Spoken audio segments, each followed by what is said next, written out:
Je m'imagine sans trop de difficulté une petite vache avec des ailes qui se prend pour une fusée. Et ce parce que le BTC devant mes yeux est en train clairement de faire cette histoire-là. Et il est en train même de rebondir dans une statistique qui est à hauteur représentative de seulement 12%. Cette zone statistique de 12% se traduit la plupart du temps dans des bull runs de fou. Et donc plus tard, on va regarder ensemble comment on peut adapter en fait ces zones statistiques qui sont super faibles, mais par rapport à un bull run qui peut être super important. On va regarder ça durant la construction de la vidéo bien sûr. Mais juste avant, vous le savez, on fait une toute petite intro.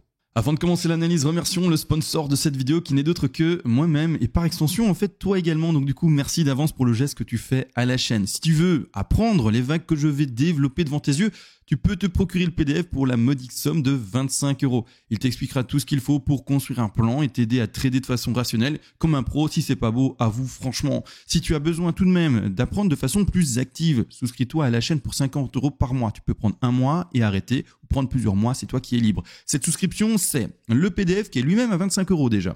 C'est également des directs et leurs rediffusions qui analysent le BTC, le TH, le S&P 500, le dollar et plein d'autres cryptos de manière quasi quotidienne. C'est pas fini. Également un Discord dans lequel on partage nos plans de trading et discutons de tout et rien tant que ça tourne autour bien sûr de l'économie. Tout de même, si tu veux apprendre, fais le bon choix et let's go maintenant pour l'analyse. Et ça y est, c'est parti, let's go, l'intro elle est passée et maintenant on analyse ensemble le BTC. Alors premièrement, vous le voyez, la zone statistique de rebond, elle se faisait plus bas. Mais malgré tout, est-ce qu'il est trop tard pour entrer dans le trade qui est haussier? On va montrer du coup comment se positionner pour les personnes qui rentreraient dans le trade seulement maintenant aux alentours des 22 296 $ au moment où je parle. Et je parle de seulement maintenant parce que c'est con, mais la plupart des gens attendaient la zone statistique. Donc comment repositionner son plan de trade, comment mettre son stop loss de manière plus correcte, etc. On va le regarder maintenant. Juste avant, je vais quand même zoomer et montrer les choses. Donc c'est-à-dire qu'on va regarder ensemble les sous-petits décomptes et après on va s'attarder à la suite qui est ici. Donc c'est-à-dire que premièrement, rien de compliqué. Vous le voyez ici, la racine en rose, le top de 1, le bas de la 2 qui a été enfin posé et surtout la zone statistique d'achat. Elle n'a pas été touchée. Je remets encore et toujours ce fameux Fibonacci à l'écran pour que vous puissiez le visualiser et après je vais d'ailleurs ouvrir le PDF pour montrer les statistiques, pour montrer que c'est pas sorti de mon chapeau. La zone statistique d'achat, ce sont les 50 à 61,8% de Fibonacci à hauteur, je vous le dis, de 73% des cas. Maintenant, n'empêche, on a été chercher seulement les 38 de 1 tout petit peu plus sans toucher les 73% statistiques. C'est-à-dire que quand on va regarder ça dans le PDF, c'est bel et bien écrit et indiqué. Regardez ici, je dis non merci, je sais pas ce que c'est.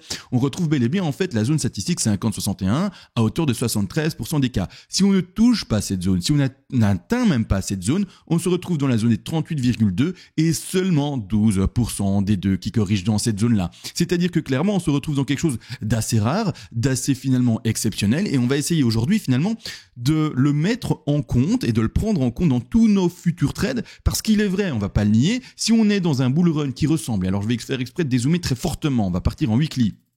Et on va repartir vraiment sur le bull run de 2017 à 2018, d'accord, 2016, 2017, 2018. Si on se retrouve dans un bull qui ressemble en fait à ça, d'accord, alors j'essaie de le remettre ici à l'échelle, qui ressemble en fait à ça, avec chaque fois, à part ici, d'accord, mais des corrections qui sont tout le temps très faibles, on va devoir adapter notre plan de trade par rapport à ces corrections qui sont super faibles à chaque fois et qui sont finalement l'ADN peut-être d'un bull run. Donc nous, ce qu'on va faire comme petit trader, c'est d'adapter finalement ces chiffres qui sont pourtant que représentatifs de 12% statistiques, mais il faut pas oublier d'où viennent ces statistiques-là. Elles sont bien sûr étudiées sur des marchés traditionnels plus classiques, etc. Les ELO2F, ça n'a pas que l'âge du BTC qui est maintenant 13-14 ans plus ou moins. Non, les ELO2F, ça existe depuis perpète et les statistiques existent également depuis perpète. Donc c'est-à-dire que si le BTC nous démontre que ces stats, en fait, il faut peut-être un peu les revoir selon le marché, qui soit bear, qui soit finalement également plutôt stable ou au contraire qui soit en mode ultra bull. À ce moment-là, on va en tenir compte et on va adapter tous nos trades futurs si on se retrouve bel et bien dans un bull run. De cette manière, rezoomons là-dessus parce que là, c'est de nouveau illisible. On va repartir sur du 4 heures, on va retirer le logarithmique pour avoir plus de facilité à la lecture et let's go. Donc ça, c'est la zone statistique. Malgré tout, vous voyez bien, on atteint les 38,2 un peu plus, il est vrai, mais sans toucher la zone stat. C'est-à-dire que 12% seulement. Donc qu'est-ce qu'on va faire? Adapter tous nos trades comme j'ai dit précédemment. Et là maintenant, on va commencer déjà le décompte haussier. C'est-à-dire que quand on zoome un peu plus, on a toujours, et le décompte n'a pas changé, mais cette fameuse W, cette X et puis cette Y qui s'est faite en une A, en B et puis en C, et cette dernière C ici qui est mise maintenant un peu en translucide pour pas trop gêner la lecture, se serait faite attention, et c'est ça également qui m'indique un bull run de fou par après encore plus puissant, et je vais d'ailleurs changer encore un peu la time frame. On va zoomer sur quoi? Sur la petite 1 ici, la petite 2, la 3, la 4 et la 5. On zoome vraiment là-dessus, je pars en horaire là-dessus, et donc regardez bien ce qui est indiqué à l'écran. C'est tout simplement une 5 qui est en tronqué. Alors ceux qui n'y croient pas, qui savent pas que ça existe, etc., qui disent oui, ils racontent n'importe quoi, let's go Google, faites votre petite recherche et voyez que ça existe et puis point barre, d'accord? De cette manière-là, on fait notre première 1, notre 2, notre 3, notre 4, et puis enfin notre dernière 5 en tronqué. Quelque chose qui se fait selon, en tout cas, ce que moi j'ai pu étudier, que et uniquement dans des tendances fortes de retournement. C'est-à-dire que quand vous êtes dans une 3 ou des choses comme ça, qu'il n'y a pas de retournement à proprement parler après, il n'y aura pas en fait de tronqué. Mais si vous êtes par exemple sur le top d'une 1 et puis qu'après il y a une grosse correction pour une 2, ou alors que vous êtes sur le bas d'une 2 et puis qu'après il y a une énorme pump qui s'attend ici pour une 3, etc., on peut, il est vrai, rencontrer des tronqués. Mais c'est uniquement dans le cas où on ferait des énormes pumps. Ici, du coup, moi, cet indice-là que j'ai envie d'indiquer à l'écran, c'est-à-dire que vraiment, vous pouvez le comprendre aussi, mon décompte est peut-être faussé. Malgré tout, je tiens à mon décompte, j'ai une certaine confiance en moi, entre guillemets, dans mes décomptes, et je me dis, écoute, ce décompte est tout à fait légitime, et vas-y, pose-le comme plan, et on va voir comment ça se passe par après. De cette manière, je pose ma 1, ma 2, ma 3, ma 4, ma 5, et on termine bel et bien la A, la B et la C avec une impulsive, sous-décomptée en 1, 2, 3, 4, 5, tronquée sur sa 5. De cette manière, je pose ma W, ma X et ma Y, et je pose également mon bas de 2 à ce niveau-ci. D'accord? Donc pas étonnamment sur le plus bas, mais sur le plus bas fait par la tronquée. De cette manière, il faut commencer à décompter la suite. Alors la suite, c'est quoi? Premièrement, c'est quelque chose qui va pumper fortement, et on va exprimer le fait de comment est-ce que ça se passe si on rentre en trade haussier, que maintenant, parce que c'est con, hein, mais la zone de trade haussière à prendre, c'était plutôt juste là-bas en bas. Il est vrai à quelques dollars en dessous, donc on était sur le plus bas fait aux alentours de 26 513, et on attendait, c'est con, les 26 280 pour commencer à passer à l'achat avec le premier palier d'achat, pour toujours rentrer dans la zone statistique. Mais comme je vous l'ai dit, on va normalement réadapter ça pour tous nos futurs trades si on est bel et bien dans un bull run fou. Pour le moment, attention, on s'enflamme pas, on est qu'à 28 000. Le retournement baissier peut encore arriver, etc. Donc il faut pas non plus s'affoler comme un fou. Mais du coup, là maintenant, petit à petit, on commence à se dire, est-ce qu'on serait pas dans quelque chose, comme je vous le dis, qui est extrêmement fort? Et donc pourquoi pas réadapter finalement sa stratégie de trading par rapport aux statistiques et par rapport finalement à ce que nous montre maintenant pour le moment le BTC. De cette manière-là, zoomons et let's go, on va regarder. Je suis en horaire, est-ce que la time frame est suffisante pour faire le décompte? Il me semble que oui. Oui, je regarde, oui, c'est bon. C'est-à-dire que là, pour le moment, on a fait du coup une première 1, une 2, on attend une 3, une 4 et une 5, et on a un sous-décompte lui-même qui est indiqué ici. Alors, je vais essayer de l'indiquer rapidement. Une première petite 1, une 2, une 3, on va choper une 4, et puis une dernière 5. D'accord? De cette manière-là, alors je vais le changer sa couleur. Je vais le mettre en quelle couleur? Je vais le mettre en jaune, comme ça on le voit et qu'on peut distinguer un peu les choses. Donc, c'est-à-dire qu'ici, la première, et donc là, ici, d'ailleurs, je vais mettre un petit degré supérieur. Comme ça, voilà, on le distingue également par rapport à l'autre. En sub comme ça, de cette manière-là. C'est-à-dire que là, pour le moment, on aurait fait une première petite 1, la 3, la 4 et puis la 5. On va regarder ce qu'il en est en termes de Fibonacci actuellement. Attention, je précise, je suis en non logarithmique, mais il me semble que ça va pas changer grand-chose, en log ou non log. Regardez, hop, log, non log. Voilà, on touche ici les 200% de Fibonacci pour la 3. Il faut le rappeler tout de même. Les 200 sont pas la statistique et donc le Fibonacci le plus souvent rencontré. La plupart du temps, ce sont les 161,8, 261,8, 423,6 et plus rarement les 200 et les 361,8% de Fibonacci. Ici, en l'occurrence, on touche les 200, c'est pas un problème, on valide à la 3 sans souci. De cette manière, on attend la correction de 4, bien entendu. La correction de 4, on va regarder comment elle doit se faire par rapport à la 2. Alors, la 2, elle a été statistique du coup, pas statistique, trop faible, trop forte, etc. On va regarder. La 2 se termine pile poil, comme vous le voyez, dans la zone des 50 à 61,8% de Fibonacci. Donc là, rien à dire. Et c'est-à-dire qu'on s'attend normalement à un retracement de 4 également, pile poil régulier, c'est-à-dire sur les 38,2% de Fibonacci. Donc ici, on étend notre Fibonacci de retracement, on regarde où est-ce qu'on en est, et la zone de retracement est à attendre normalement dans ces zones-là, des 38,2. Donc normalement, encore une petite baisse à voir pour le petit BTC, pour retrouver ces fameux 28 051. Encore une fois, si jamais le BTC se montre ultra beau, les 10 ont tes statistiques, moi je me les mets, autre part, j'allais être un peu vulgaire, je suis désolé, mais là c'était emporté. Mais du coup ici, s'il vous dit, non, en fait les statistiques je les mets autre part, à ce moment-là, il pourrait déjà rebondir sous les 23,6. Malgré tout, la zone statistique là maintenant, ce sont les 38,2, donc une correction encore à voir vers les 28 051.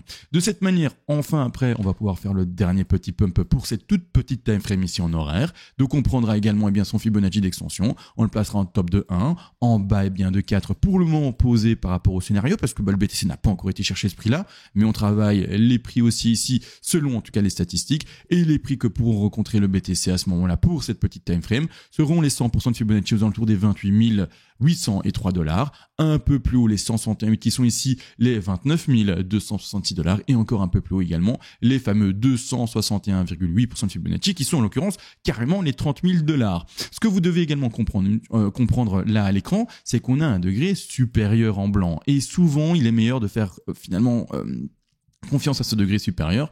Et le degré supérieur, où nous amènerait-il? Et vous allez voir que c'est assez sympa, parce que ce degré supérieur ici nous amènerait aux alentours des 423,6% de Fibonacci, parce que oui, objectif de 3, ce sont les 161,8, 261,8, et on doit privilégier les 423,6, plus rarement les 200, et plus rarement les 361,8% de Fibonacci. Donc tout nous amène normalement à aller à ce niveau-ci, et je rappelle, d'accord, donc ce niveau des 29 166, et je rappelle, je remets mon Fibonacci exprès pour le sous-décompte, que nous sommes actuellement aussi potentiellement sur une 5 qui irait rechercher ces 161,8 plus ou moins dans la même zone. On verra bien sûr comment ça se passe. Si ça c'est le bottom, on va d'ailleurs regarder si on tombe pas sur un Fibonacci parfait dessus. Non plus, donc on va regarder pour le moment comment ça se passe, mais en tout cas une chose est sûre, c'est que il y a une zone de confiance sur laquelle on peut clairement croire qu'il se retrouverait dans ces zones des 29 000 $ d'ici peu. Par après, pas plus compliqué, on continue le décompte, c'est-à-dire quelque chose qui est encore haussier. À ce moment-là, on le voit, la 2 elle a été forte, donc là on fera au contraire une 4 plutôt faible, c'est-à-dire 23,6, 23,6 à 38,2 pour le voir. Là ici on tape ça à 23,6 et par après let's go pour la dernière 5. La dernière 5, je ne sais pas si c'est pertinent de la travailler maintenant. Allez, je le fais en 2 secondes, je vous annonce juste les prix et puis on voit par après, parce qu'il n'y a pas encore eu beaucoup de validation avant. On préfère faire le travail un peu après sur plus de validation, mais pour le moment, allez, let's go, c'est pas trop grave. L'objectif de 5, ce sont les 100. Alors ça ferait un double top, les 161,8 également, et là ça ferait un 29 537, et également ici les 261,8, ça ferait un 30 102 $ pour la 5 potentielle. Mais non, n'empêche, grande question, CMA, ok, ça rebondit, et surtout, moi je voulais ouvrir donc je mets des guillemets et c'est votre phrase à vous. Je voulais ouvrir une position haussière dans le rectangle ici avec 2 paliers. Le palier à 26 281, le deuxième palier ici à 25 723. Et mince, ça s'est pas fait parce que je l'ai pas touché. Comment est-ce que je peux faire maintenant? Est-ce que c'est intéressant du coup d'ouvrir un trade maintenant? Et pourquoi pas, j'ai envie de vous dire. On va faire tout le travail ensemble. On va regarder ensemble le ratio, risque management, en gros, vraiment comment positionner son stop loss, ou mettre ses TP, etc. pour ce travail-là. C'est-à-dire que si vous vouliez rentrer dans le rectangle vert, c'est-à-dire que vous vouliez travailler non pas les petits décomptes que j'ai fait là maintenant, mais au contraire les décomptes en rose. C'est ce genre de trade que vous vouliez prendre. Et là, je vous annonce déjà, je le vois déjà visuellement, c'est pas du tout trop tard que pour le faire. Alors, on va simuler tout, d'accord? Donc je vais travailler toutes les vagues roses ici dans une finalement amplitude minimale, pour voir vraiment le ratio minimal et pas voir un to the moon. Je vais quand même changer de time frame, trop de bougies à l'écran, je vais passer en daily. De cette façon-ci, voilà, excusez-moi pour la gêne occasionnée visuellement, mais c'est-à-dire que là, let's go, on va faire le travail minimal. Je vais vraiment ouvrir le plus petit du plus petit, d'accord? Je vais ici en bas de 2 du coup, qui est mise ici en l'occurrence. On va aller chercher seulement du coup les 161,8% de Fibonacci. On va aller chercher un 38,2 pour le retracement de 4. Donc c'est-à-dire ici, vraiment je fais exprès d'aller dans la théorie max, parfaite, pour pouvoir indiquer, je vous le dis, ce pump minimal à attendre. Ensuite, retour sur les 38,2. Et enfin, la dernière extension. Et finalement, les TP de cette fameuse zone rose, j'ai pas zone, excusez-moi, trompé de mot, mais de cette fameuse vague rose. De cette manière, vous allez devoir mettre un TP, d'accord? Alors je vais retirer vite la vague blanche ici. Enfin, en tout cas, en plus discret, parce qu'elle est gênante. Vous allez devoir mettre, les TP. Alors, petit rectangle rapidement de prix, hop, ici, sur les 100% de Fibonacci. Ensuite, également, sur les fameux 161,8. Et pour terminer, les 261,8% de Fibonacci. Donc, on va faire le travail, bien sûr, de ratio par rapport à ce petit rectangle que vous voyez ici en rouge. C'est-à-dire un prix minimum dans les statistiques de si on est bel et bien boule, si le trade prend bien, si les vagues prennent bien, etc. Vous avez bien entendu compris, cette direction de premier TP à prendre 35 974 $. De cette manière-là, imaginons et simulons une entrée en trade maintenant et en étant, attention, avec un stop loss toujours ultra bas. Stop loss positionné à la racine, bien sûr, de la rose. De cette manière, en termes de bon père de famille, avec un stop loss super bas, alors je mets bien le SL parce que c'est mal mis, ici, voilà, c'est mieux, là, c'est plus joli. De cette manière-là, faisons le travail. On va tout simuler. Alors, prenons une position de long position. Donc Donc ici, on la prend, on la met à son point d'entrée. Alors simulons-le maintenant en direct. Disons que vous l'entrez à 28 313 $. Là, en direct. Vous mettez votre stop, bien sûr, par rapport au plus bas, vous voyez. Et ensuite, on va chercher le premier TP seulement. Le ratio est de combien? Le ratio est de 1,75, c'est-à-dire qu'il est déjà intéressant à prendre. S'il est en dessous de 1, vous ne le faites pas, d'accord? Pas de trade en dessous d'un ratio de 1. Par contre, une fois qu'elle est au-dessus de 1, c'est un trade qui peut être intéressant à prendre. Au plus il est grand et au plus il est intéressant. Mais non, n'empêche, une chose à préciser, c'est-à-dire que là, c'est vraiment le trade bon père de famille, en partant du principe qu'on puisse encore faire de la consolidation et qu'on puisse encore bien écraser un peu plus, qu'on ait fait une W, X, Y et puis qu'on fasse une Z et puis encore une X et puis une Z. Enfin bref, des corrections encore plus fortes, un peu plus complexes à la lecture. Mais bon, après, il faut à un moment prendre un choix, on ouvre le trade aussi ou pas, peu importe. Ça, c'est vous qui êtes maître de votre, finalement, décision. Malgré tout, si vous êtes un peu plus agressif, vous dites oui, mais moi, j'ai envie, finalement, d'avoir un ratio plus intéressant, c'est-à-dire un ratio plus grand. De cette manière-là, vous allez augmenter, finalement, la position du stop loss, vous allez la monter par rapport à cela. Alors, on va regarder jusqu'où vous pouvez la monter, bien sûr, mais c'est-à-dire que vous allez prendre un risque plus important de vous faire prendre par une chasse au stop. Ça aussi, il faut le comprendre. Malgré tout, c'est toute cette question de risque-reward. Au plus vous prenez de risques et au plus le reward, donc c'est-à-dire la récompense est grande, et au moins vous prenez de risques. Et donc au plus vous donnez finalement de marge possible par rapport au stop, et au plus finalement, il est vrai, la récompense sera petite. Mais ça, c'est à vous de voir votre style de trading, les finalement risques que vous voulez prendre et les ratios, et donc c'est-à-dire ces récompenses que vous voulez également prendre. De cette manière-là, on reste toujours sur la simulation de l'entrée au trade au moment où je parle. Donc ça, on ne changera pas finalement le point d'entrée. Malgré tout, ce que vous pouvez vous dire, ok, là on a un beau rebond, il efface quasiment tout de manière hyper rapide en moins d'une journée, en à peine quelques heures, c'est-à-dire moins de 12 heures il me semble. On est nouveau sur les tops, à voir comment ça va se passer, mais si ça break à la hausse, c'est un très beau trade, c'est une très belle 2 également d'indiquer. J'ai eu envie d'y croire parce qu'on est dans un bull run et toutes les raisons que vous pouvez ajouter à ce discours-là. De cette manière, votre stop, c'est con, mais vous allez le déplacer à quoi? La racine de votre mouvement, de votre sous-petit décompte. Donc finalement, au bas de la 2. Attention, je le reprécise, ça c'est le cas de figure le plus offensif, le cas de figure finalement le plus, vous l'aurez compris,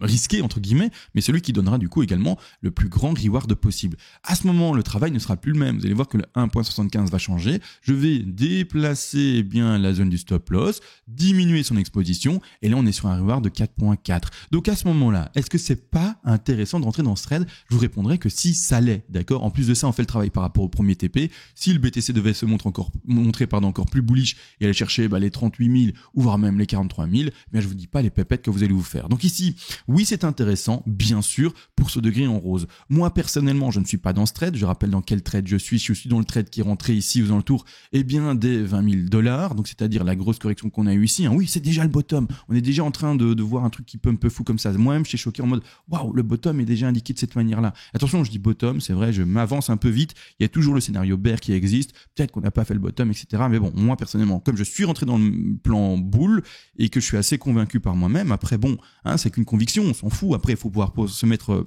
de nouveau en question si c'est bel et bien le plan bear qui, bien entendu, va s'exprimer. Mais n'empêche, vis-à-vis de ce que je vois ici, j'ai envie de m'exprimer de cette manière-là. Waouh, le bottom est déjà fait de cette manière-ci. Grosse consolidation, grosse finalement ici latéralisation, baisse finalement également de cette volatilité. Vraiment, en fait, on voit un petit panier qui s'est dessiné ici, un ploup ici, une petite épaule tête inversée également, un potentiel. Et donc à ce moment-là, let's go, on peut partir dans cette expression un peu avancée que j'ai donnée de ça y est, le bottom est fait à cet endroit-là. Désolé du coup pour c'est vrai, ce raccourci intellectuel, il faut pas le faire, il faut être plutôt prudent et jamais exclure bien sûr le bear market encore possible. De cette manière-ci, dans le cas où moi j'ai fait mon trade. Et pourquoi est-ce que je précise ça? Parce qu'il y a plein de gens qui, sur cette correction de 2, sont rentrés dedans. Et vous allez dire, mais pourquoi en fait il y a plein de gens qui sont rentrés dedans? Parce que là, le BTC n'a pas fait le fifou. C'était pas une petite vache avec des ailes à ce moment-là. Au contraire, il a été retrouvé parfaitement la zone des 50 à 61,8% Fibonacci. Donc je vous le montre. Donc ici, la correction de 2. Et là, c'est pas plus bête. Moi, je rentre dans la zone des 50 à 61,8% Fibonacci. On est rentré dedans. Premier palier d'achat fait. Deuxième, non, mais c'est pas grave. Et là, maintenant, je suis toujours dans le train. Mon stop est encore, et je le précise, à mon point d'entrée. D'accord? Je l'ai toujours pas déplacé plus haut. J'attends quoi pour le déplacer? Et donc, ceux qui sont dans ce genre de trade également, vous attendez quoi pour le déplacer? Des confirmations plus fortes. C'est-à-dire que pour le moment, on peut compter un espèce de gros, je vais vous montrer ça comme ça, de gros paliers ici. Il faut que ce palier-là se fasse péter et après, valide finalement la continuité de la hausse pour se dire, ok, je vais doucement déplacer maintenant mon stop de manière plus agressive. Sans l'être de trop, bien sûr, parce que les chasseurs chasse au stop existe encore et toujours, et donc on va vraiment le monter de manière beaucoup plus légère, etc.